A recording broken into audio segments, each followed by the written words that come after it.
देवी डामरिया आमार राकेश देवरी डामरिया सुशांत देवरी डामरिया और देवरी ऑटोनोमास काउंसिलर सदस्य आमार जिंतु देवरी डामरिया जयराम देवरी डामरिया बीरेन देवरी डामरिया आमार माजर उपस्थित आमार जाति तो नेतृत्व दिया जातिर कारण काम किया और देवरी भाषा साहित्यर कारण सदाय काम कर थका केरनी कौन देवरी डामरिया नितेन देवरी डामरिया विपुल देवरी डामरिया हेमंत रंजन देवरी डामरिया प्रवीण देवरी डामरिया भरत देवरी डामरिया रमाकांत देवरी डामरिया उत्तम देवरी डामरिया और श्रीमती पद्मा देवरी डामरिया आमार माजत आछे प्राक्तन आमार देवरी ऑटोनोमास काउंसिलर चेयरमैन उत्तम देवरी डामरिया और बहुत इयात आमार देवरी जातिक नेतृत्व दिया व्यक्तिসকল आमार आमंत्रित अतिथि विभिन्न जगार পৰা ইয়াৰ प्रतिनिधि हिसाबे उपस्थित हुआ आमार प्रतिनिधि डामरिया मगुने आलोचनी नमगुने थुइना थुइना तबे भाले आछे अच्छा फोनते बुझी पाइছো देवी शिव सेवा सेंसारियो मुगी सिगाना 711 आज देवरी साहित्य सभार अनुष्ठान एटर कारणे मैं चेष्टा करिছো जे देवरी भाषा ইয়াত আহি এটা বাক্য হলিও কোৱাটো অত্যন্ত দৰকাৰ নহলে আমাৰ ভাষা সাহিত্যৰ কথা আমি যিমানে চৰ্চা নকৰো ভাষা সাহিত্যক মৰ্যাদা দিয়া নহয় গতিকে সেইটোৰ কাৰণে অভ্যাস নাই বাকীটো বড়ো আৰু দেউৰীৰ মাজত बहुत शब्दবিলাক মিল আছে আমি যদি ভালকৈ আদান প্ৰদান কৰি থাকো গতিকে দেউৰী বড়ো বুজাব নালাগে বড়ো দেউৰী বুজাব নালাগে দেউৰী মানুহে বড়ো মানুহক মনে মনে কিবা কিবি ক'ব নোৱাৰে বড়ো মানুহক দেউৰীৰ ওচৰত কিবা কিবি দেউৰী গালি দিব নোৱাৰে আমাৰ ভাষাটো হ'ল অলপ তেনেকুৱা ধৰণৰ তো ভাষা এটা জাতিৰ কাৰণে অত্যন্ত গুৰুত্বপূৰ্ণ ভাষা নহ'লেতো একো নহয় আমাৰ পণ্ডিত সকলে কৈছিল ভাষাৰ সূত্ৰটো কিমান সাধাৰণ যিকোনো আমাৰ ভাৱৰ আনৰ আগত ব্যক্ত কৰাৰ ক্ষেত্ৰত যিটো দ্বাৰা আমি ব্যক্ত কৰোঁ কয় পালেহে ব্যক্ত কৰোঁ এইটোৱেই ভাষা আমাৰ ভাৱৰ আমি কাৰো আগত ক'লে ভাষা নহ'লে আমি ক'ব নোৱাৰোঁ আৰু আমাৰ কথাবোৰ লিখনি হিসাবে যদি আমি ভয় দিও লিখো এইটোৱে সাহিত্য কিমান সহজ সেইকাৰণে হিতলৈ ইমান আমি কনফিউজন হ'ব নালাগে খেলিমেলি হ'ব নালাগে চিম্পল কথা দৈনন্দিন জীৱনত আমি যি কথা পাতি থাকো যি কথা কৈ থাকো এইটোৱে ভাষা চবতে আছে চব মানুহৰে ভাষা আছে অকল মানুহৰ নহয় কুকুৰ নিকুৰীৰো ভাষা আছে সাহিত্য নাই কেঁচুৱা এটা লিখিব নোৱাৰে কিন্তু সিহঁতে এজনে আনজনক বুজাবলৈ তেওঁলোকৰ ভাষা আছে গৰুৰ ভাষা আছে পোৱালি বিচাৰিলে কেনেকুৱা কান্দে হয় না নহয় পানী পিয়াব লাগিলে কেনেকুৱা কান্দে আমি জানোৱেই গৰু কিন্তু নিলিখে বিচাৰে লিখিব নোৱাৰাৰ কাৰণে সাহিত্য নাই কিন্তু গৰুৰ ভাষা আছে নিজৰ মাজত তেওঁলোকে দুখ সুখৰ কথা ব্যক্ত কৰে চৰাইবোৰৰ ভাষা আছে চবৰে ভাষা আছে নহলে এজনে আনজনৰ লগত মিলিব নোৱাৰে এজনে আনজনক কি বিচাৰিছে জানিব নোৱাৰে গতিকে ভাষা হ'ল সেইটোৱে যিটোৰ দ্বাৰা আমাৰ মনৰ ভাৱটো প্ৰকাশ কৰিব পাৰে আৰু সাহিত্য এইটোৱেই হ'ল যিটো ভাষাৰে বা যি ভাষাই লিখিতভাৱে থাকে গতিকে দেউৰী লেখ হোৱা দেউৰীৰ ভাষা সাহিত্য আজি লিখিলেও এইটোই সাহিত্য আগৰ হ'ব লাগিছে পিছত হ'ব লাগিছিল এইটো নহয়, কিন্তু হয় দেউৰী বুৰঞ্জীটো বহুত পিছতে লিখিলে। এইটো প্ৰথমলৈ কৈছে দেউৰীৰ বুৰঞ্জীটো। বুৰঞ্জী একদমবাৰে দেউৰী ভাষাত হ'ব লাগে বুলি কথা নাই, বুৰঞ্জী বুৰঞ্জী হ'ব। দেউৰী জাতিৰ অতীতৰ কথাবিলাক আমি লিখিতভাৱে ৰাখিলে সেইটো বুৰঞ্জী, ভাষাত যিয়ে নহওক বুৰঞ্জীৰ ক্ষেত্ৰত। আৰু নিজৰ ভাষাত লিখিব পাৰে বেছি ভাল, প্ৰত্যেকজন মানুহে সহজে বুজিব পাৰে। গতিকে সাহিত্য যি ভাষা লেখে এই ভাষা সাহিত্য হয়, কিন্তু সাহিত্য সাহিত্যই হয় যিটোৰ দ্বাৰা আমি অতীতৰ বিষয়ে জানো। আজি যদি মহাভাৰত গ্ৰন্থ নাথাকিলে হয় এইটো সাহিত্য। আজি যদি বেদ পুৰাণ নাথাকিলে হয়, ধৰ্ম ৰীতি ৰিৱাজ ভাৰতীয় সভ্যতা সংস্কৃতি এই কথাটো আমি নাজানিলো হয়। ৰামায়ণ যদি নাথাকিলে হয়, আমি অতীতৰ কথা নাজানিলেও এই ভাৰতবৰ্ষৰ যে ঋষি মুনিও আছিলে, ৰাম সীতা লক্ষ্মণ কোনোবা ভৰত শত্ৰুঘ্ন এওঁলোকৰ যে আছিল, আৰু এওঁলোকৰ দিনৰ জীৱন কেনেকুৱা আছিলে, যাৰ কাৰণে আজিৰ দিনটোত আমি ৰাম ৰাজ্য বিচাৰো, যে ৰাম ৰাজ্য হ'ব লাগে। কিন্তু ক'ৰ পৰা পালো? সাহিত্যৰ পৰা। কোনটো সাহিত্যৰ পৰা? ৰামায়ণ সাহিত্যৰ পৰা আমি। এতিয়া আমাৰ অসমৰ মানুহ কোনেও বুৰঞ্জী নিলিখিলে। অসমৰ মানুহ, অসমত বহুত ঘটনা পৰিঘটনা আছে হাজাৰ হাজাৰ বছৰৰ পৰা। মহাভাৰত ৰামায়ণত অসমৰ কথা উল্লেখ আছে, অসমৰ মানুহৰ কথা তাতে বিৱৰণী দিছে ৰামায়ণ মহাভাৰত। কিন্তু কোনো আমি অসমত বৰ্তমান মানুহৰ আগৰ প্ৰজন্মৰ মানুহবিলাকেও নিলিখিলে, এতিয়াও আমি প্ৰায় নিলিখো। খুব কষ্ট কৰি দেউৰী বুৰঞ্জী কেইজনমানৰ কাৰণে ওলালে, এইটো ব্যক্তি ইণ্টাৰেষ্টৰ কাৰণে ওলালে নহয় জানো? দেউৰী জাতি ক'ত আছে কি আছে আমি জানো, চবে কথা পাতো। দেউৰী বাংলাদেশতো আছে, ময়ে আৱিষ্কাৰ কৰিছিলো দেউৰী জাতি বাংলাদেশত যে আছে। কাৰণ সদায় বড়ো মানুহবিলাকে কৈ থাকে যে বড়ো বাংলাদেশত আছে, বড়ো নেপালত আছে, বড়ো ক'বাত ক'বাত আছে। মই লগত কৈ থাকিলে নহ'ব, এদিন মই ক'লো ব'ল বাংলাদেশত। তো বাংলাদেশত বড়ো মানুহৰ নামত যিসকলে মাজে মাজে বড়ো সাহিত্য সভা ত্ৰিপুৰাৰ বিভিন্ন অনুষ্ঠানটোত আহে, তেওঁলোকৰ লগত মোৰ মানে চিনা পৰিচয় আছে। তো তেওঁলোকক মই ক'লো যে কেনেকুৱা আছে বাংলাদেশত, আমি যাম। তাৰপিছত মই ভাবিলো মই অকলে গ'লে কি হ'ব, কোনোবা বস্তু লৈ যাব লাগিব। কছাৰী পুৰাণা মানুহবিলাক লগতে কেনেকুৱা হ'ব? তো দেউৰীৰ পৰা আমাৰ উত্তৰ দেউৰী যেতিয়া চেয়াৰমেন আছিলে, মই তেওঁৰ টকা থকা মানুহ, ব'ল তেতিয়া আৰু দুই এজন আমি চাহ পানী খাব পাৰে, সহজ হয়। মই উত্তমক ক'লো ব'ল, জ্যোতি দেউৰী তেওঁ দুইজন ওলাল। মই প্ৰশান্ত বাগিচা, আমাৰ ডক্টৰ শিৱ আছিলে ডিমা চামানে অট'নমাছ কাউন্সিলৰ। তাৰপিছত আমি কাক কাক লৈ গৈছিলো, তেনেকুৱা অট'নমাছ কাউন্সিলৰ আমি চিএম বিলাকক লৈ গ'লো। আমি কিবা লৈ গ'লো নেকি, টেঙাও কছাৰীও গৈছিল নেকি উত্তম? কোন কোন গৈছিলে? চন্দ্ৰও গৈছিলে, চন্দ্ৰ কছাৰীও। গোটেই কছাৰী ভাষাত উঠাই ব'ল, ইয়াতে লিডাৰগিৰি কৰি থাকিলে নহ'ব।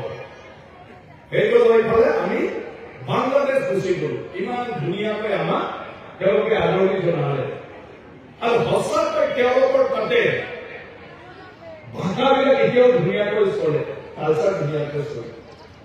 ইয়াৰ পিছত আমি গোটেই গম পালো তাত দেউৰীও আছে, তাৰপৰা দেউৰী চাহ চিনাকি হৈ গ'ল, দেউৰী এতিয়া আহে, আৰু আমি গ'লো দেউৰী সকলে মানে চবে আহি পেলাই নিজৰ পৰিচয় দিয়ে।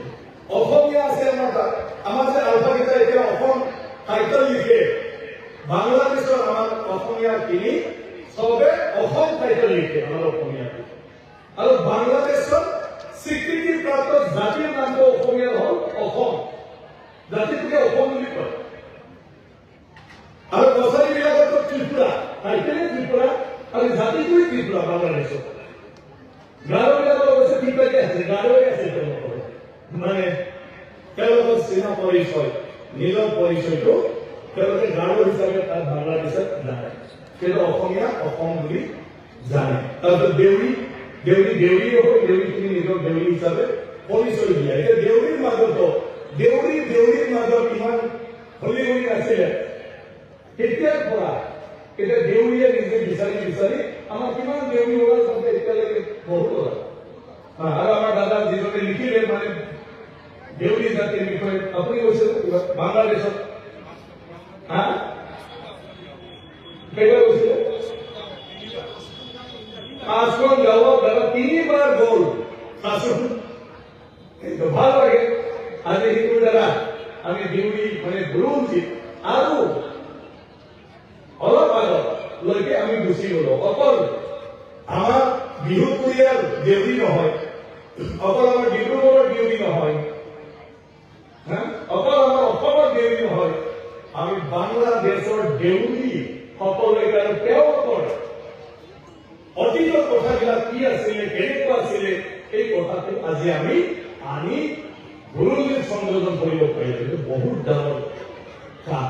গতিকে মই ধন্যবাদ জনাইছো দাদা আৰু দেউৰী সাহিত্য সভা যে আজি যে দেউৰী জাতিৰ অতীতৰ পৰা বৰ্তমানলৈকে যি পাইছে সেইটোলৈ এটা দেউৰী বুৰঞ্জী আজি মানে কিতাপ আকাৰে সাহিত্য আকাৰে আজি প্ৰকাশ কৰিলে। এইটো বহুত ডাঙৰ কাম। মই তেতিয়াই কৈছো অসমীয়াৰ নাই, ভাগ্যক্ৰমে আহোমৰ কথাবিলাক লিখি পৰে, সেইটোৱে অসম বুৰঞ্জী। কিন্তু আহোমৰ লগে লগে অসমৰ প্ৰত্যেকটা জাতি জনগোষ্ঠীৰ ৰাজা প্ৰজা চবে আছিলে সমান্তৰালকৈ, কিন্তু কোনেও কাৰো কথা লিপি নকৰে। অসুৰৰ প্ৰথম নাজানিলে হয়, কছাৰীবিলাকক দেউৰী বড়ো চৰৱাৰে হওক ডিমাচাৰে হওক যোনে যি নহওক তেওঁলোকক অসুৰৰ বংশ বুলি কয়। কিন্তু এই অসুৰটো কেনেকুৱা গম পালে? মহাভাৰত কোনে লিখিছিলে? বেদব্যাসে অসমৰ কথা ইমানেই লিখিলে যে নৰকাসুৰ যিজনে কামাখ্যাৰ প্ৰথম পূজা কৰিছে, তেওঁৰ ল'ৰা ভগদত্তই মহাভাৰতৰ কুৰুক্ষেত্ৰ যুদ্ধত ভাগ লৈছিলে কৌৰৱৰ হৈ পালে। ইয়াত মূৰা অসুৰ বীৰক হত্যা কৰি শ্ৰীকৃষ্ণই মূৰাৰী উপাধি পাইছিল। আৰু মূৰাৰ ছোৱালী মৌৰবীয়ে ঘটোৎকচৰ লগত বিয়া হৈছিল। ভীমৰ ল'ৰা হিড়িম্বাৰ ল'ৰা। হিড়িম্বাটো আমাৰ মা হয়, বুজি পালে নাই? কিন্তু আমি ক'ৰ পৰা জানিলো হিড়িম্বা আমাৰ মা? বেদব্যাসে মহাভাৰতৰ লিখাৰ কাহিনী। আৰু ইয়াৰ পিছত আমাৰ এন্থ্ৰোপলজিষ্ট বিলাকে ৰিচাৰ্চ কৰি পেলাই আমাক উলিয়াই দিলে আমি নৰকাসুৰ, ভগদত্ত, বানাসুৰৰ বংশ হয়।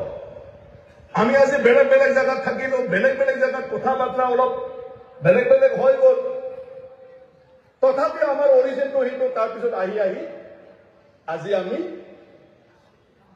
বেলেগ বেলেগ নামত চবতে চিনাক্ত হৈ গ'ল, একেই মানুহবিলাকে। আৰু তাৰ কাৰণে আমি হিষ্ট্ৰী বিচাৰি নাপাওঁ, মাজত হিষ্ট্ৰী লিখা নাই। এটা সময়ত কৈছিলে অসুৰ, ইয়াৰ পিছত ক'লে কিৰাতৰ পিছত ক'লে বৰ্মনৰ পিছত ক'লে আপোনাৰ কছাৰীৰ পিছত এতিয়া আমি বড়ো, দেউৰী, ডিমাচা, ৰাভা, গাৰো, সোণোৱাল, ঠেঙাল, সেনেকুৱা বিভিন্ন নামত হৈ গ'ল। তো আমাৰ ইতিহাস বিচাৰিব গ'লে আমি কছাৰী ইতিহাসটো, কছাৰীৰ বিষয়টো জানিব লাগিব। কছাৰীৰ আগৰ কথা জানিব লাগিলে বা কছৰ আগৰ কথা জানিব লাগিলে আমি কলতে যাব লাগিব, বৰ্মন ডাইনেষ্টিৰ সেইটোত যাব লাগিব। বৰ্মন ডাইনেষ্টিৰ আগৰ যদি আমি যাব লাগে তেতিয়াহ'লে অসুৰৰ কথাত যাব লাগিব, নৰকাসুৰ ভগদত্তহঁতৰ কথাত যাব লাগিব। নৰকাসুৰ ভগদত্তহঁতৰ আগত যদি আমি যাই মহিৰাংগ দানৱৰ কথাত আমি যাব লাগিব, যিটো হাছন চাহাবে লিখি থৈ গৈছে চব কথাবিলাক। এতিয়া সিটোৰ কাৰণে এতিয়া যদি নিলিখে, ডিব্ৰুগড়তে আমাৰ ভৈৰৱ ডাঙৰীয়া আছে, তেওঁলোকে বেলেগ দেউৰী হ'ব, হয় না নহয়? এইটো বাগৰাৰ মানুহবিলাকে বেলেগ দেউৰী হ'ব, আৰু ক'ৰবাত থকা মানুহবিলাকে বেলেগ দেউৰী হ'ব আমি 50 বছৰত নাজানো যে আমি একে দেউৰী হয় না নহয় এটা কছাৰীৰ মাজতে সেমিনাৰ উল্টা হৈ থাকে বড়ো আৰু ডিমাছৰ মাজত কি সম্পৰ্ক অদ্ভুত কথা বুজি পালে না একে জাতিয়ে আজি আমি কি কৰিছো পঢ়া শুনা কৰাৰ পিছত নিজৰ গুৰিটো বিচাৰি যায় দেউৰী আৰু বড়োৰ সম্পৰ্ক কি দেউৰী আৰু সমাজৰ সম্পৰ্ক কি আমাৰ উল্টা আজি সেই অৱস্থালৈ আহিছে যে আমাৰ গুৰিটো ক'ত আমাৰ কোমা গোষ্ঠী কোন ইয়াৰ একমাত্ৰ কাৰণ আমাৰ কোনেও ইতিহাস নিলিখিলে সেইকাৰণে ইতিহাস লিখাটো অত্যন্ত দৰকাৰ এটা সময়ত কছ কছাৰী হিচাপে আহোম সেই অসমখন চলাইছিল চলাটো কোনে চলাব ৰজাবিলাকে চলাব প্ৰজাটো প্ৰজাই হয় না নহয় কিন্তু আমি চব অসমবাসীয়ে তেতিয়া কছাৰী কছাৰী কোনোবা যদি আহোম আহোম কিন্তু আহোমৰ ৰাজত কি কছাৰীসকল নাছিল নেকি সেই এলেকাত আহোমৰ ৰাজপাটত বিভিন্ন পদবীত কছাৰীবিলাক নাছিল নেকি আছিলে কিন্তু কাৰ ৰাজ আহোমৰ ৰাজ কছাৰী ৰাজ কছাৰী দেউৰীও ৰজা হ'ব পাৰে ডিমাছাও ৰজা হ'ব পাৰে বড়ো ৰজা হ'ব পাৰে কোনোবা চমৰো ৰজা হ'ব পাৰে কিন্তু আমি চবে প্ৰজা আছিল এই ৰাজৰ সময়ৰ মানুহ আছিলো আমি আজি হিমন্ত বিশ্ব শৰ্মা ডাঙৰীয়া আমাৰ মুখ্যমন্ত্ৰী গতিকে তেওঁক আমি আমাৰ মুখ্যমন্ত্ৰী বুলিতো ক'ব লাগিব লিখিব লাগিব কিন্তু কেইজনমান মানুহে যদি কয় এইটো দেউৰী নহয় নহয় কেনেকৈ আপোনালোকৰ মুখ্যমন্ত্ৰী হ'ব এইটোতো বড়ো নহয় নহয় কেনেকৈ আপোনালোকৰ মুখ্যমন্ত্ৰী হ'ব এনেকুৱা যদি প্ৰশ্ন কৰে কেনেকুৱা হ'ব নৰেন্দ্ৰ মোদী গুজৰাটীৰ প্ৰধানমন্ত্ৰী নহয় নহয় নৰেন্দ্ৰ মোদী ভাৰতৰ প্ৰধানমন্ত্ৰী আৰু সকলোৱে প্ৰতিনিধি মানে নাগৰিকে তেওঁক প্ৰধানমন্ত্ৰী হিচাপে মানে তো ৰাজা মহাৰাজা হল তেনেকুৱা কোনোবা পৰিয়ালৰ হ'ব পাৰে কিন্তু সমষ্টিৰ মানুহে ক'ব জাগাৰ মানুহে ক'ব সেইটো আমাৰ ৰাজা বিধায়ক আমাৰ বিধায়ক পৰিয়াল কাৰ হয় তাৰ লগত কি কথাটো আছে তো ইতিহাস বিলাকৰ তেনেকুৱা ধৰণৰ ৰাজাৰ নামহে থাকিব প্ৰজাৰ নাম কিয় থাকিব শিলাৰায়ৰ নামহে থাকিব শিলাৰায়ৰ বাদে বাকী সাধাৰণ মানুহৰ নাম কিয় থাকিব আৰু ৰজা মহাৰাজা বিলাকতো এটা জাতি হৈ নাথাকে কাৰণ কিয় তেওঁলোকৰ ব্লাড বিলাক মিশ্ৰিত এটা ৰাজাই নিজৰ ৰাজকুমাৰৰ কাৰণে বেলেগ এটা ৰাজ্যৰ ৰাজাৰ ৰাজকুমাৰীকহে আনি ফালে বোৱাৰী কৰে নাগৰিকৰ সাধাৰণ প্ৰজাৰ মানুহক বিয়া নাপাতে তো ৰাজ পৰিয়ালৰ ব্লাডটো মিশ্ৰিত ব্লাড সেইটো আমি অকলে ক্লেইম কৰিব নোৱাৰো বুজি পালে না দেউৰী যদি ৰজাও আছে আমি ভাবিব নালাগে দেউৰী ৰজাৰ বংশটো দেউৰীৰ ব্লাড আছে বুলি কাৰণ দেউৰী ৰজাই নিজৰ বোৱাৰীটো অন্য মানে কি কয় জাতিৰ ৰজাবিলাকৰ ৰাজকুমাৰীকহে বোৱাৰী কৰিব তো ব্লাডটো মিশ্ৰিত হয় না নহয় গতিকে ৰজাৰ জাতি নাথাকে ৰজাৰ জাতিৰ ব্লাড নাথাকে কিন্তু সেইটো সময়ত যিটো সম্প্ৰদায় আছে তাৰ ৰজা তাৰ ৰাজ্য আৰু তাকে আমি কাজিয়া কৰি থাকো বুজি পালে না তো সেইকাৰণে দেউৰীৰ ইতিহাসটো যদি আগলৈ যাব লাগে তো কছাৰী ইতিহাস কছাৰী ইতিহাসক সোমাব লাগিব অসমৰ কছাৰী আহোমক বাদ দি আহোমতো আমাৰ লিখা আছে চুকাফা হাৰ কৰে তাতো কোনো গণ্ডগোল নাই কিন্তু ডিমাছাক যদি বিচাৰে তেতিয়া কছাৰী ফালে সোমাব লাগিব ডিমাছাৰ নামৰ মাত্ৰ বিচাৰিলে তুমি আগৰটো নাপাবা তো তেনেকৈ আমি গৈ বৰ্মন ডাইনেষ্টিৰ পৰা গৈ আকৌ আমি অসুৰৰ ডাইনেষ্টিত যাব লাগিব আৰু অসুৰৰ আগত বহিৰংগ দানৱ আছে কিমান খাতৰা হ'ব যেনেকুৱা বক্তব্য কৰিছে অসুৰ বিলাকৰ দাঁত দীঘল নাছিলে চুলি ইমান দীঘল নাছিলে এইটো অসুৰৰ স্বভাৱ চৰিত্ৰ অসুৰৰ জীৱৰ শক্তি সেইটো লৈ পালে মৈদামৰ মানুহবিলাকে এইটো বিশ্লেষণ কৰোঁতে কিছুমান মানুহে ছবি আঁকোতে কাল্পনিক ৰূপ দি দিলে নৰকাসুৰ ইমান যে ডেঞ্জাৰ হয় তাৰ দাঁত এনেকুৱা হ'ব লাগিব নৰকাসুৰ যদি এনেকুৱা হয় কি চুলি তুলি নাকাটিব অসুৰ আৰু কি আছে হয় না নহয় তাৰ এনেকুৱা ৰূপ হ'ব যদি হিড়িম্বা জংঘলত থাকিছিল আৰু হিড়িম্বা যদি অসুৰ হয় ৰাক্ষস হয় হিড়িম্বা এনেকুৱা হ'ব দাঁতো হ'ব দাঁত হ'ব দেখুৱাইলে হিড়িম্বা কেতিয়াবা নহয় এইবিলাক মানুহ আছিল মানি আছে আসল কথাটো হল যে অসুৰ যাক কোৱা হৈছে এওঁলোকে হিমালয় পৰ্বতমালা আৰু তাৰ আশে পাশে থকা যিবিলাক প্ৰাকৃতিক মানে সুন্দৰ এটা জাগা আছে মৈদান আশে পাশে হিমাচলৰ পৰা আৰম্ভ কৰি আমাৰ বেংগল অসমৰ এইখিনি পাৰ্ট আমাৰ একদম চিটাগং হিল ক্ৰেষ্টলৈকে ইয়াৰ মানুহবিলাকৰ ৰহন চহন চিন্তা ভাৱনা এইটো বেলেগ আছে কাৰণ গুজৰাটত জংঘল এটাও নাই ইউপি বিহাৰত জংঘল এটাও নাই ৰাজস্থানত জংঘল এটাও নাই সেইকাৰণে ৰামায়ণৰ সময়ত অযোধ্যা আৰু মহাভাৰতৰ সময়ত হস্তিনাপুৰ এটা যিমান যি কথা কৈছে সেইবিলাক জাগাততো মানুহে পায়খানা যাবলৈ বিচাৰি নাপাইছিলে এতিয়াও ৰেলত গ'লে আমি জানো লাজ নাই চৰম নাই লোকালয় লৈ মানুহে পথাৰত হাৰি দিয়ে হয় যিবিলাক ট্ৰেইনত যায় বুজি পালে না এই এৰিয়াৰ মানুহে যেতিয়া ওপৰত যাব মানে হিমালয় ফালে তেতিয়া জংঘল আৰু জংঘলত থকা মানুহবিলাকৰ লগত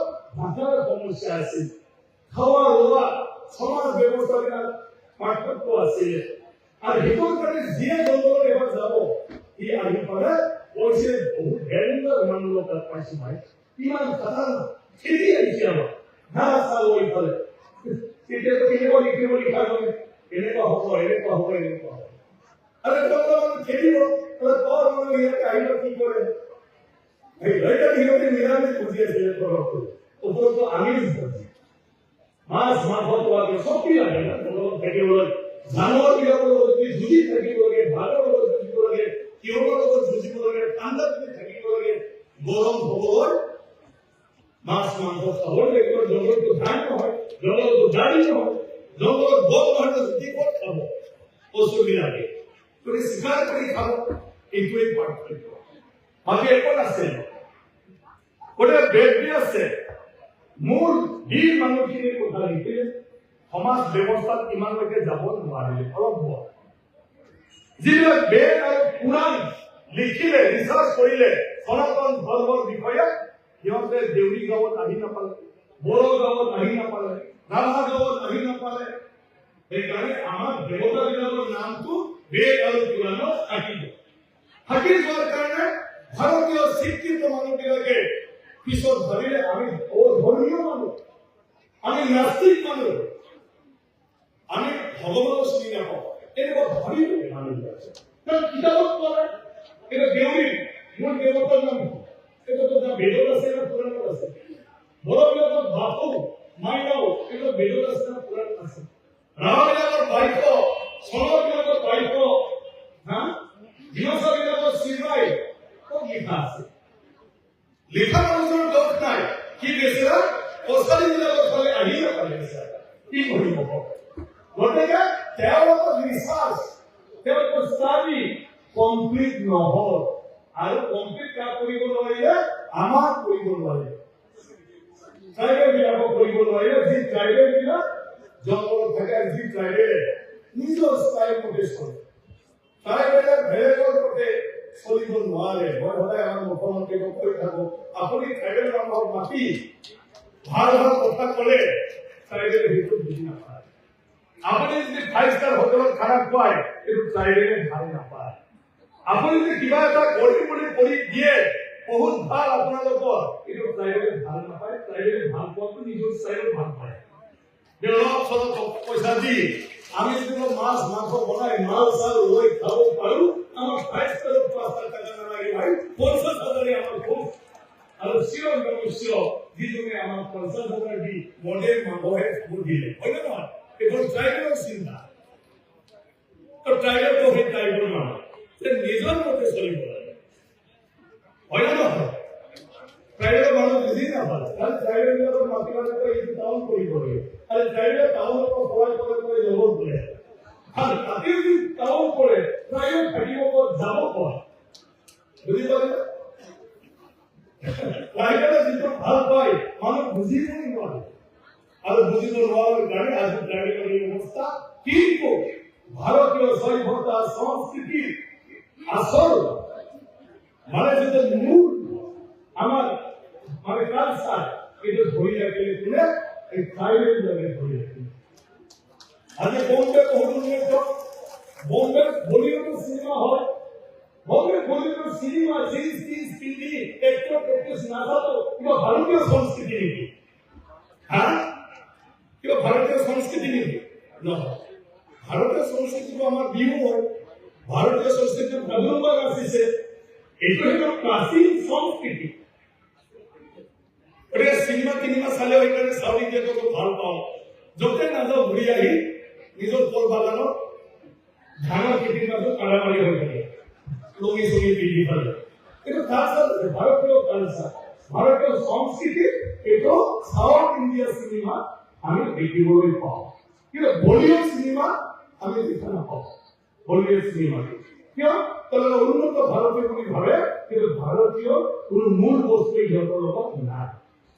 কিন্তু আমাৰ অসমত গাঁৱে গঞ্জে আজি চোৱা শ্ৰীকৃষ্ণ ভগৱান মহাভাৰতৰ পৰা আমি চবে জানো, শ্ৰীকৃষ্ণৰ যিটো ভূমিকা সি ঈশ্বৰ হবই লাগিব বুলি মানুহে প্ৰতিজ্ঞা কৰিছে। ঈশ্বৰ অবিহনে শ্ৰীকৃষ্ণৰ নিচিনা হব নোৱাৰে। সেইকাৰণে শ্ৰীকৃষ্ণ স্বয়ং বিষ্ণু দেৱতাৰ তেওঁ অৱতাৰিত মানুহৰূপী ই ভগৱান হয় শ্ৰীকৃষ্ণ। শ্ৰীকৃষ্ণ ভগৱান হিচাপে ৰয় ফলে দৈনন্দিন জীৱনত পূজা কৰাৰ যি মানে আমাক দিহা পৰামৰ্শ দিলে, শিকাই থৈ দিলে, এইটো হল ভাৰতবৰ্ষৰ ভিতৰত আমাৰ গুৰুজনাৰ শ্ৰীমন্ত শংকৰদেৱ।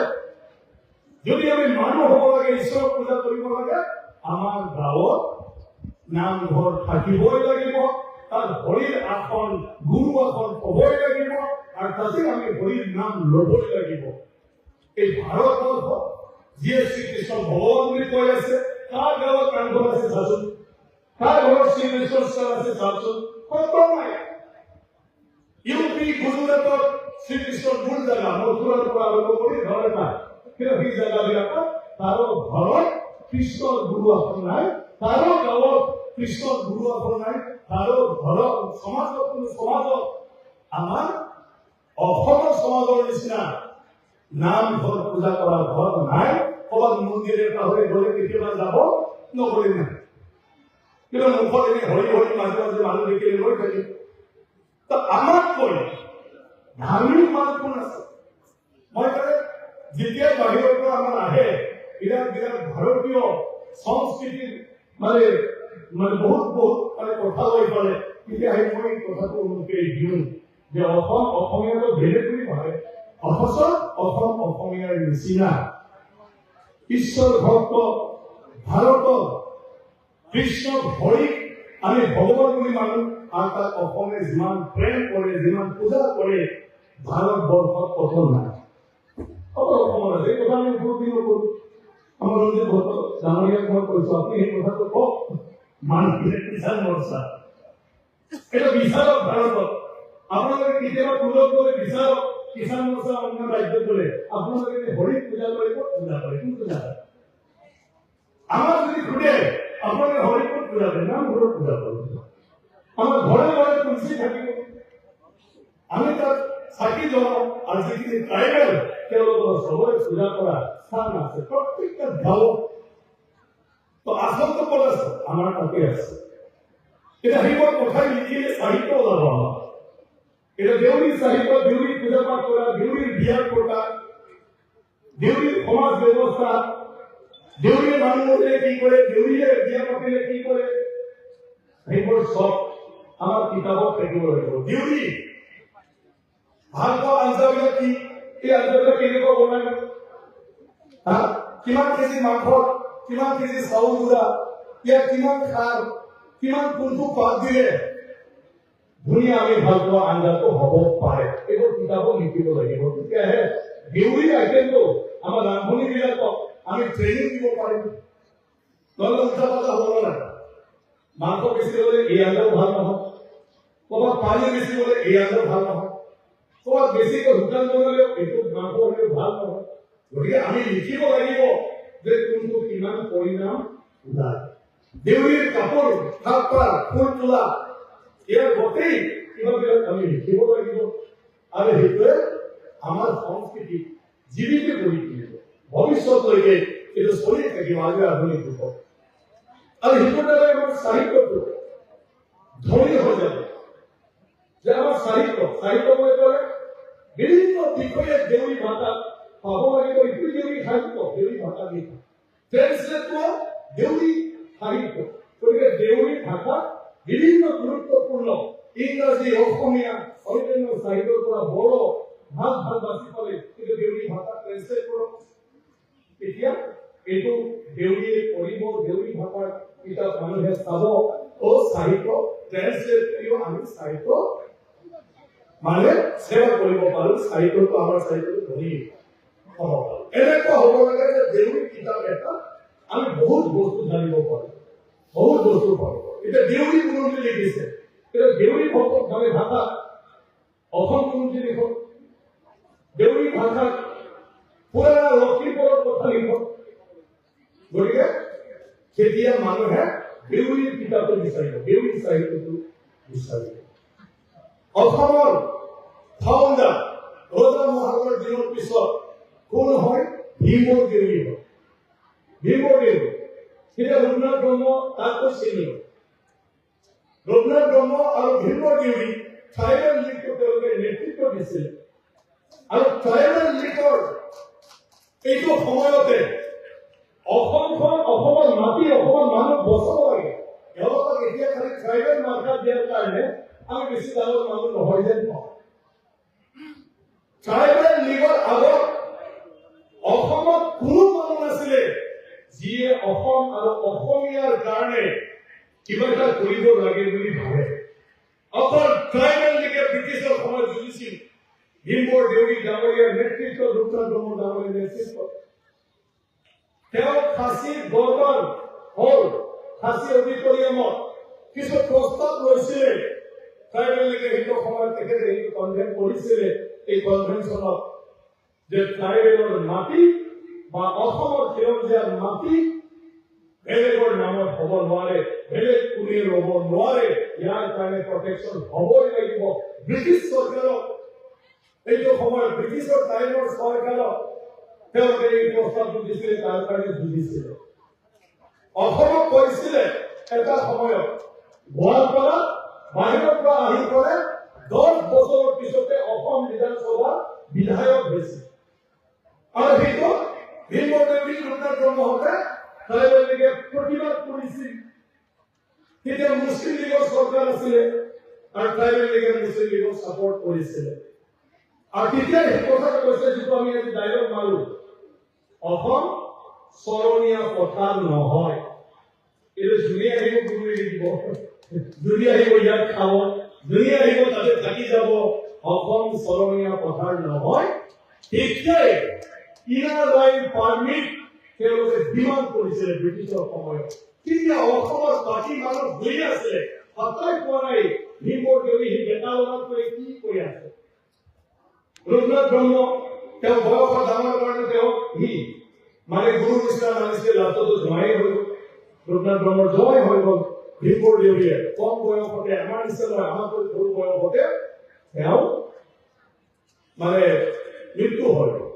আফচোচৰ কথাটো হ'ল যিজন ডেকা সময়তে যেনেকুৱা তাৰ চিন্তা, মেধাৱী শক্তি আছিলে ভাবিব পৰা। গতিকে ট্ৰাইবেল নামত অসমৰ মাটি বাৰী ৰক্ষা কৰাৰ কথা ভীমৰ দেউৰী। ইয়াৰ পিছত ৰঘুনাথ ব্ৰহ্ম আৰু ভীমৰ দেউৰী তেওঁলোকে এটা কণ্ডিশ্যন দিলে গোপীনাথ বৰদলৈ। আৰু এইফালে মুছলিম লীগত থাকি লাভ নাই, গোটেই বাহিৰৰ মানুহ ভৰ্তি হ'ব অসমত। গতিকে সেইটো চৰকাৰ হৈ থকাটো উচিত নহয়। তেওঁলোকে মুছলিম লীগক এৰি ফালে কংগ্ৰেছক সমৰ্থন দিলে।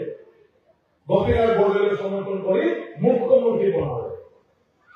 আৰু মুখ্যমন্ত্ৰী হৈ গোপীনাথ বৰদলৈক অসমক ৰক্ষণাবেক্ষণ দিয়াৰ কাৰণে অসম চৰকাৰ হিচাপে কাম কৰিবলৈ তেওঁলোকে পৰামৰ্শ দিলে। আৰু সেইটো পৰামৰ্শতে ট্ৰাইবেল বেলেগ দল গঠন কৰা হৈছে। এইটো পৰামৰ্শতে কাৰ্বি আংলং আৰু ডিমা হাছাওত গোপীনাথ বৰদলৈয়ে 6ষ্ঠ অনুসূচীত এটা নতুন ভাৰত সংবিধানত জনজাতি ৰক্ষা কৰাৰ ব্যৱস্থাটো কৰি দিছিলে। এই গোটেই গোপীনাথ বৰদলৈ যিমান কাম কৰিছে তাত ভীমৰ দেউৰীৰ অৰিহণা বহুত। অসমক ৰক্ষণাবেক্ষণ কৰা গোপীনাথ বৰদলৈ ডাঙৰীয়াক আমি বহুত ভাল পাওঁ, আমি বহুত তেওঁক প্ৰশংসা কৰো, তেওঁ লোকপ্ৰিয়, চবকে ভাল পোৱা, কিন্তু সেইটো সময়ত তেওঁৰ লগত কাম কৰা আচল মানুহটো আছিলে ভীমবৰ দেউৰী আৰু গোপীনাথ বৰদলৈ, মানে কি কয় ৰঘুনাথ ব্ৰহ্ম।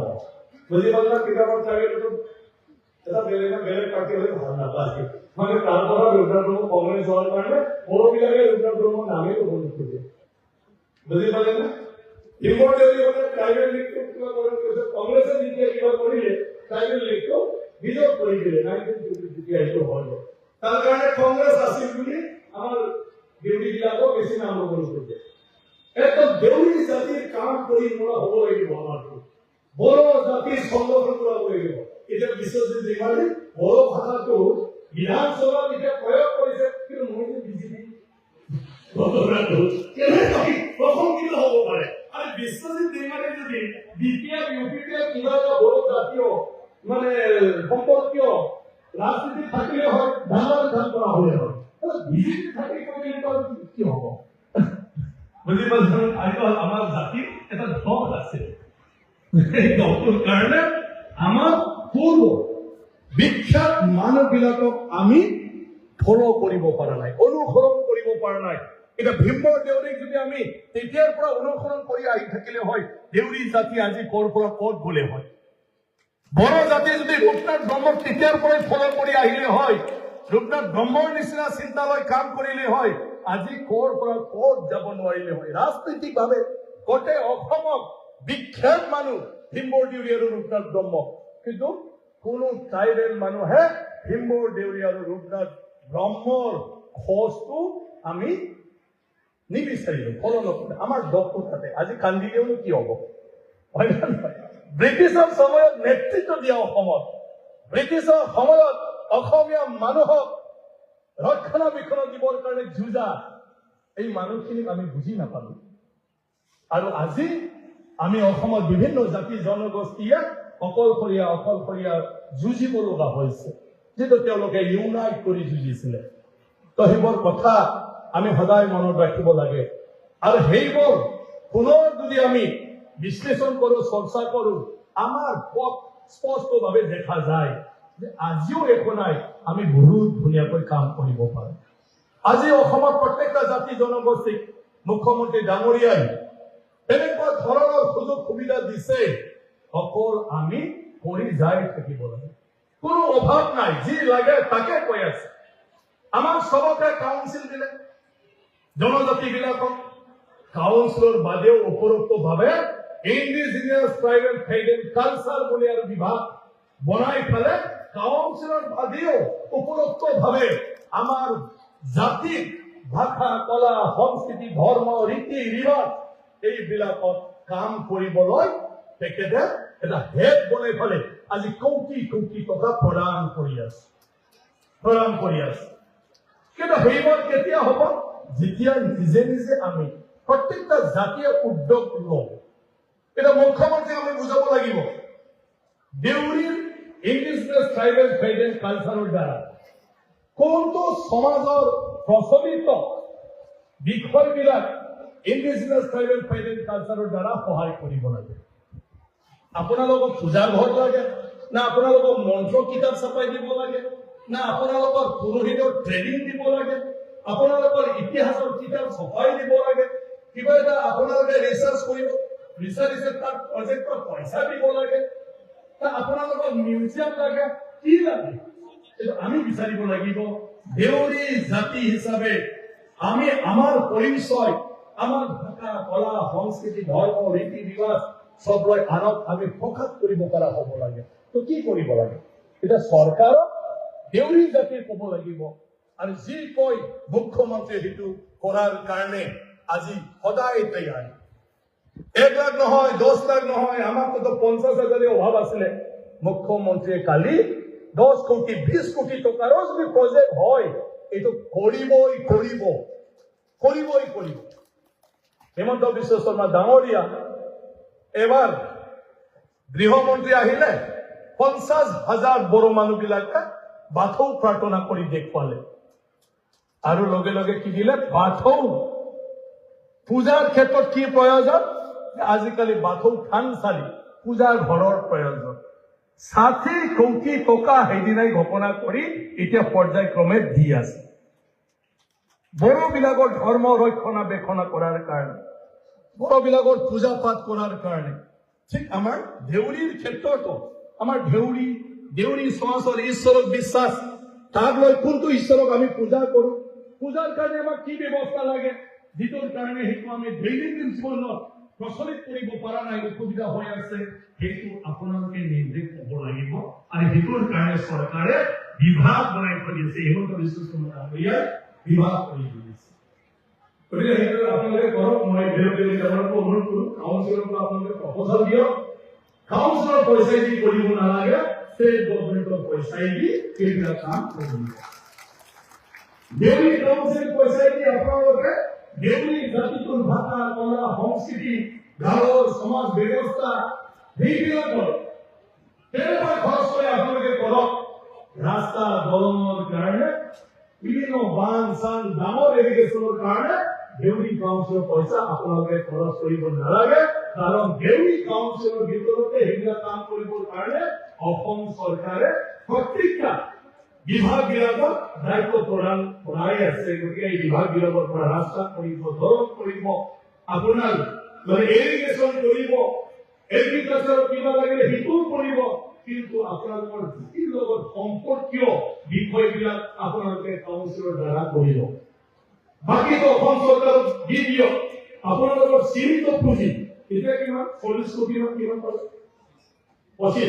25 কোটি দি আপোনালোকে 1 কোটি 2 কোটি টকা ৰাস্তা তৈয়াৰ কৰিব নালাগে কিন্তু অসম চৰকাৰে কৰিব আপোনালোকে 25 কোটি টকা দেউৰী গাঁওখনৰ কাম কৰক যিটো ডিপাৰ্টমেণ্টে বুজি পোৱা নাই আপোনালোকৰ দেউৰী ভাষা কলা সংস্কৃতিৰ ক্ষেত্ৰত কি কৰিব লাগে সেইবিলাক কাম আপোনালোকে কৰক বাকী ডাঙৰ কামটো অসম চৰকাৰে কৰিব গতিকে সেইটোৰ কাৰণে পৰিকল্পনা লাগিব এতিয়া দেউৰী সাহিত্য সভাই এটা প্ৰজেক্ট কৰক প্ৰজেক্ট কৰি পেলাই কাউন্সিলক দিয়ক আৰু কাউন্সিলে সেইমতে এইবোৰ কাম কৰে কিতাপ ছপায় না কিবা এটা ৰিচাৰ্চ কৰে ৰিচাৰ্চ কৰিবৰ কাৰণে বোলে কম্পিউটাৰ প্ৰথম লাগে ৰিচাৰ্চ কৰিবৰ কাৰণে বোলে 2 বছৰ কাম কৰিবলৈ টাইপ কৰা মানুহ আমাৰ 4 জন লাগে এইবোৰ কি লাগে কেনেকুৱা লাগে দেউৰী কাউন্সিলৰ পৰা সেইবিলাক কৰাই গ'ল ভাষা সাহিত্যৰ কামটো কৰক দেউৰীৰ কালচাৰ ট্ৰেইনিং কৰিব লাগে দেউৰীৰ বাদ্যযন্ত্ৰবিলাক বজাবলৈ শিকাব লাগে দেউৰীৰ বাদ্যযন্ত্ৰ বনাবৰ কাৰণে সাতটা শিকাব লাগে আৰু বনাবৰ কাৰণে পুঁজি দিব লাগে দেউৰী কাউন্সিলৰ পৰা সেইবিলাক আমি কৰিব লাগে বাকী দেউৰী পঢ়া শুনাটো কৰিবই লাগিব কম সংখ্যা আপোনালোকে ইমান সহজে এমএলএ হ'ব নোৱাৰে এমএলএ হ'ব পাৰিব আপোনালোকে অলপমান জাতি পাহৰিব লাগিব বেলেগ জাতিৰ লগত মিলিব লাগিব দেউৰী মিলিবই নোখোজে বুজি পাইছে নাই দেউৰী বেলেগৰ লগত মিলিবই নোখোজে বেলেগ দলবিলাকৰ ভয় খায় এটা টিকিট দিলে বেলেগে ভোট দিব নেকি এনেকুৱা হওঁতে টিকিট নাপায় দেউৰী মানুহে বুজি পালে তো আমি নেতাবিলাকে স্বভাৱটো চেঞ্জ হৈ পেলাই বিভিন্ন জাতিবিলাকৰ লগত মিলি যাব লাগিব অলপ মদ মাত্ৰ খাওয়াটো কমিব লাগিব এৰিব লাগিব হয় না নহয় তো সবাৰ ঘৰত যাব নালাগিব জানো আমি দেউৰী স্বভাৱত যদি সবক যদি জড়িত অলপ বেয়া পাব না কোনোবা কিন্তু এমএলএ হ'ব লাগে তো সবকে লাগিব সবৰ মৰম লাগিব গতিকে স্বভাৱ পৰিৱৰ্তন কৰাটো ৰাজনীতি কৰা মানুহবিলাকৰ দায়িত্ব বাকী আমি জীয়াই থাকিবই লাগিব তো বৰ্তমান কম্পিটিটিভ যুগত শিক্ষাটো গুৰুত্ব দিয়ক আৰু শিক্ষা গুৰুত্ব দিয়াৰ কাৰণে মই আগৰ পৰা পৰামৰ্শ দি থাকো যে আপুনি এখন দ্বিতীয় ষ্টেণ্ডাৰ্ডৰ স্কুল খোলক দিল্লী পাব্লিক স্কুলৰ ষ্টেণ্ডাৰ্ড আৰু 2 কোটি টকামান আমি তাতে খৰচ কৰক এইটো ৰেচিডেন্সিয়েল স্কুল হ'ব ধনী দেউৰীবিলাক পইচা দিব লাগিব 25% আৰু মিডল ক্লাছ দেউৰীবিলাকে বিনা পইচাত পঢ়িব পাৰিব কিন্তু ইণ্টাৰভিউ হ'ব ল'ৰা ছোৱালী এডমিশ্যন হ'বৰ কাৰণে তো এই স্কুলখনৰ পৰা যদি এই ছেকশ্যনত টিউচন কৰি 60 জন ল'ৰা ছোৱালী যদি প্ৰত্যেক বছৰত 60 পৰা 90% লৈকে নম্বৰ লৈ পাছ কৰি থাকে এই ল'ৰা ছোৱালীবিলাকৰ পৰা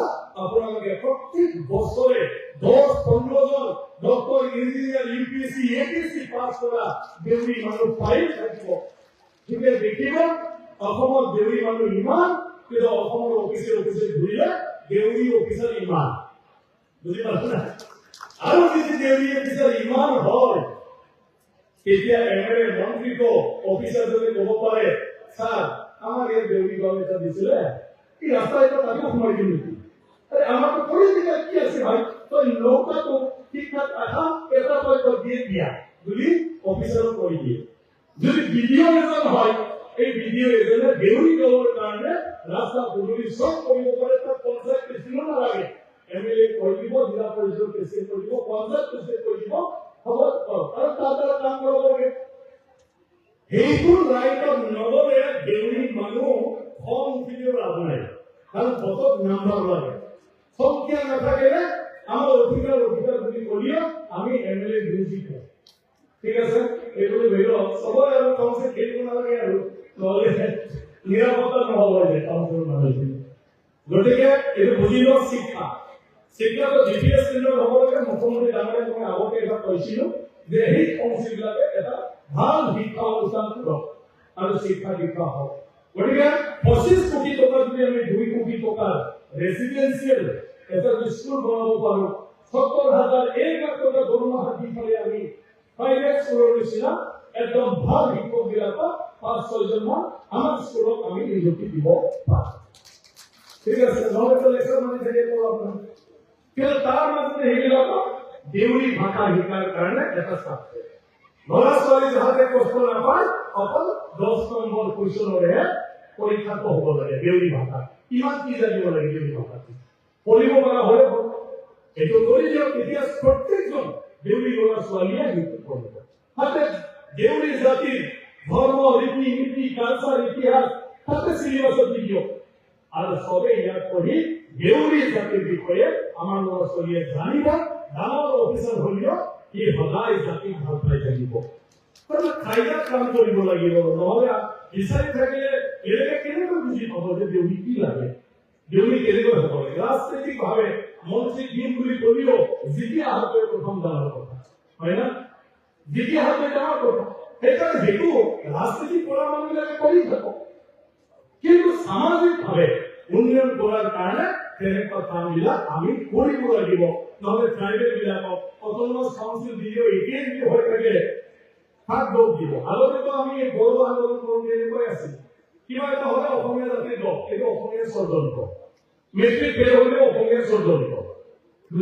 ঘৰত পঢ়াই নাই বোলে আমাৰ চৰকাৰ চোৱাই নাই এনেকুৱা ধৰণৰ কৈ থাকে বড়োলেণ্ড পালে এতিয়া বহুত ফেল মোৰ ওদালগুৰিত হাইষ্ট মেট্ৰিক ফেল হৈছিলে ওদালগুৰি ডিষ্ট্ৰিক্টত মানে যোৰহাটত হাইষ্ট মেট্ৰিক ফেল সবতকৈ তলত পাছ কৰা জিলা বড়োলেণ্ডত ওদালগুৰি জিলা এটা কাজ যদি ইয়ার বড় হয় ডিপার্টমেন্ট বড় হয় সব যিবিলাক চাই আছে আইএস বড় হয় ডাইরেক্টর বড় হয় এটা কাজ যদি বড় মিলা গতিকে নিজৰ কৰণীয়টো যদি নকৰে বেলেগক দি থাকিলে এতিয়াও আমাৰ উন্নতি নহয় সেইকাৰণে সবকে কাউন্সিল দিলে আৰু সেই কাউন্সিলৰ দ্বাৰাই আমি নিজে পলিচি কৰি লৈ মইতো কাউন্সিলৰ মানে এছেম্বলিটো বুজাই কৈ আছো যে কাউন্সিলখন বিধানসভাৰ নিচিনা কাউন্সিলখন অসম চৰকাৰ নিচিনা এইটো ডাঙৰ এৰিয়া কাম কৰে ডাঙৰ পইচা খৰচ কৰে আৰু কাউন্সিল সৰু এৰিয়া আৰু অলপমান সৰু পইচা কিন্তু ভাই নিয়ম নীতি পলিচি পৰিকল্পনা আঁচনি এইবোৰ সঠিক হ'ব লাগিব এইবোৰ সঠিক হ'লেহে সঁচা অৰ্থত আমাৰ উন্নয়ন হ'ব তোমাৰ এইবোৰে বক্তব্য নাৰাখো আৰু বহুত দীঘল হৈ গ'ল মই কথা ক'লে ওলাই থাকে অলপ বুঢ়া হ'লো তাৰ কাৰণে বুঢ়া মানুহ এটা ল'ৰা ছোৱালীকে ভাল নাপায় এই আছে আৰু বুঢ়া খালি নিজৰ কথা ক'ব বুলি কৈ থাকে মই এতিয়া সেইটো হৈ আছে কাৰণ কিয় মই 1985 চনৰ পৰাই বাহিৰে ঘূৰি আছিলোঁ আছুৰ আন্দোলন আছুৰ জাতীয় আন্দোলন ঘূৰিলো 2001 চনৰ পৰা মই এমএলএ হ'লো এমএলএ এবাৰ হাৰিও আকৌ মই ৰাফেল চেয়াৰমেন হ'লো ইয়াৰ পিছত এমপি চাৰিবাৰ এমপি হ'লো আৰু এবাৰ এমএলএ হৈ অধ্যক্ষ হ'লো তো কিমান কথা ক'বলৈ মন যায় আৰু পূৰ্ণ কৰিব নোখোজিলেও গতিকে সেইটোৰ কাৰণে ভাষণবিলাক অলপ দীঘল হ'ব খোজে বহুত পাইছো বহুত অভিজ্ঞতা মই দেখিছো শিকিছো তাহলে কমতে কমতে দীঘল হয়ে যায়। এবারে বলে এবারে আহিব দিগদার, এবারে আহিব আকৌ ঘুরি যাবলৈ দিগদার।